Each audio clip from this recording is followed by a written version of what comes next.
Maida for one, right?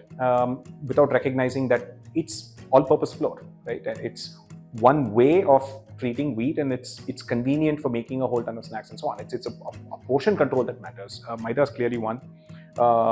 This is again controversial, right?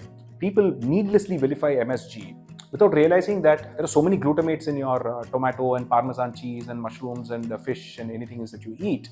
So it's really about the amounts that matter, right? Refined oil, I find, is needlessly villainised. Actually, people don't realize that refined oils are legally required to be fortified with fat-soluble vitamins. Cold press oils, not so much, right?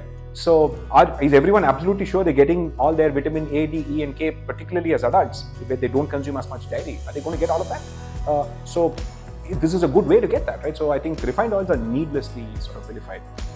Gluten, absolute nonsense. A very tiny percentage of people on the planet are gluten sensitive, right? Those people should stay away from wheat. But going gluten-free, going all of that as a fad because it makes your gut feel good is absolute nonsense, right? So this, I think, gluten is another common thing. And I think the fifth one would probably be eggs, egg yolk, right? People think, no, egg yolk, cholesterol. No, absolutely, there's tons of useful stuff there, right? So if you're eating an egg, if you're eating 2 eggs and you're generally a healthy person, eat it with the yolk. You don't have to eat like egg white omelets.